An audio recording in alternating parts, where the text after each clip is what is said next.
জনবহুল ও বাজার এলাকায় শব্দদূষণ রোধে কিনাহারে এয়ার হর্ন ব্যবহারের বিরুদ্ধে কড়া অবস্থান নিল প্রশাসন।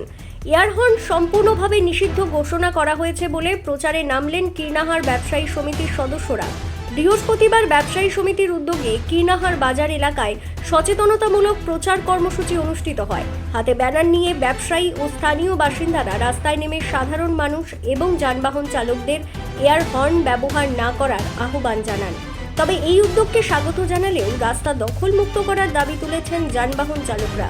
তাদের বক্তব্য, বাজার এলাকার বিভিন্ন অংশে রাস্তার উপর অবৈধ দখল এবং অনিয়ন্ত্রিত পার্কিংয়ের কারণে যান চলাচলে সমস্যার সৃষ্টি হচ্ছে। ফলে হর্ন ব্যবহার না করে নিরাপদে গাড়ি চালানো কঠিন হয়ে পড়ে। চালকদের দাবি, আগে রাস্তা দখলমুক্ত করে স্বাভাবিক যান চলাচলের পরিবেশ নিশ্চিত করতে হবে। তা না হলে এয়ার হর্ন বন্ধ রাখার নির্দেশ কার্যকর করা বাস্তবে সমস্যার সৃষ্টি করবে। বলার মধ্যে কি কিনার বাজারের ভেতরে এত হারে ওরা ইয়ারহর্ন বাজায়, যেটা সম্পূর্ণ আইন বিরোধী।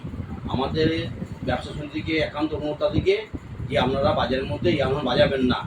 আমরা টিটি হর্ন ব্যবহার করুন, কোনো অসুবিধা নাই। তাতে মানুষের প্রচণ্ড অসুবিধা হয় এবং পরিবেশ দূষণ হচ্ছে, এটাই।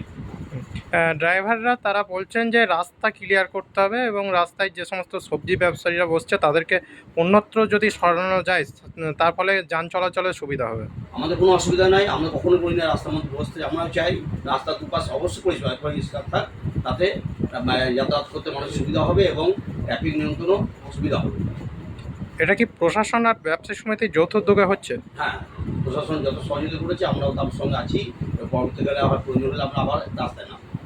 কতগুলি জায়গায় এই সচেতন করা হচ্ছে? গজাবল গোড়াকে কিন্না এলাকাটায়, বাস স্ট্যান্ড, কিন্না চৌরাস্তা, লক্ষ্মীতলা মন্দির, পঞ্চায়েত।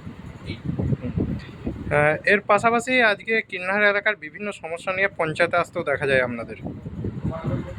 হ্যাঁ, পঞ্চায়েতে এসেছি আমরা, যেহেতু কিন্না বাজারটা গিয়ে ড্রেনের অবস্থা খুবই খারাপ। সেই ড্রেন পরিষ্কার এবং স্ট্রিট যে লাইটগুলো আছে 10টার মধ্যে হয়তো 9টা জ্বলে না, সেইটা ব্যাপারে আবেদন করার জন্য আমরা এসেছি এখানে। কোনো কি সুরা হলো কিছু? ওনারা আশ্বাস দিলেন, আমাদের লিখিত আকারে জানাতে বললেন এবং আমরা বললাম আমরাও নিজেরা দেখুন, বাজার সার্ভে করুন, আমাদের জনপ্রতিনিধি আছে তারা সার্ভে করুন, দেখুন। আমরা 3 সপ্তাহের মধ্যে আবার ওখানে লিখিত পেপার দেবো ওনাকে, তারপর দেখা যাক কী করছে না করছে। কোনো কি সময় নেওয়া হলো? 7 দিন সময় দেওয়া হয়েছে, আমরা 7 দিনের মধ্যে দেখবো আমরা, তারপরে আমরা